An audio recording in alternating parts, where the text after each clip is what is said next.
ফুটন্ত গরম পানির মধ্যে রুটি দিয়ে দারুণ একটি রেসিপি শেয়ার করছি আজকে। আসসালামু আলাইকুম, হ্যালো এভরিওয়ান, সাদিয়াস কিচেন থেকে চলে এসেছি আজকে আরও একটি রেসিপি নিয়ে।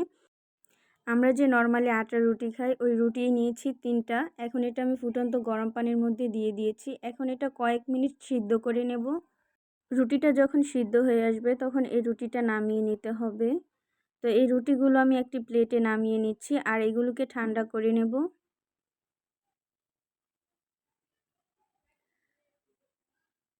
এখন রুটিগুলো ঠান্ডা আছে, তো সবগুলো রুটি আমি একসাথে করে আমি ছোট ছোট পিস করে কেটে নিচ্ছি, চিকন করে লম্বাটি করে কেটে নিচ্ছি।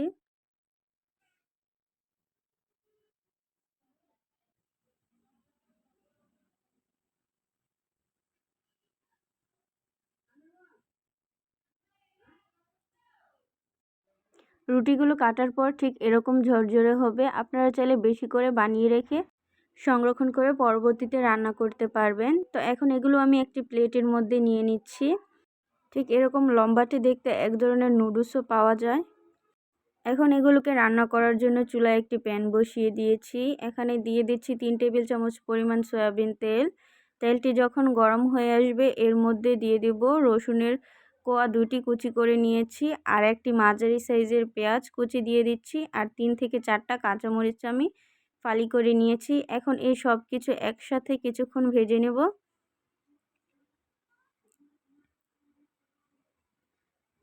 যখন এই সব কিছু একটু সফট হয়ে আসবে তখন এর মধ্যে স্বাদ মতো লবণ দিয়ে দিচ্ছি। আর এখানে লবণটা আমি অল্পই ব্যবহার করেছি, আমি পরবর্তীতে সয়া সস ব্যবহার করব। সয়া সসের মধ্যে তো এমনিতেই লবণটা বেশি থাকে। আর এখন এর মধ্যে দিয়ে দিয়েছি হাফ কাপ চিকেনটা কিছুক্ষণ ভেজে নিচ্ছি পেঁয়াজ মরিচের সাথে। আর তার সাথে ব্যবহার করছি এখানে 1 কাপ গাজর কুচি। এখানে আপনি আপনার পছন্দ মতো সবজি ব্যবহার করতে পারেন, তবে খেয়াল রাখবেন এরকম সবজি ব্যবহার করবেন যেসব সবজিগুলো খুব দ্রুত সিদ্ধ হয়ে যায়। এখন এই গাজর আর চিকেনটা কিছুক্ষণ নেড়ে এটাকে আমি ঢাকনা দিয়ে ঢেকে দিচ্ছি। যতক্ষণ না পর্যন্ত গাজর আর চিকেনটা সিদ্ধ হয়ে না আসছে ততক্ষণ আর ঢাকনাটা খুলবো না।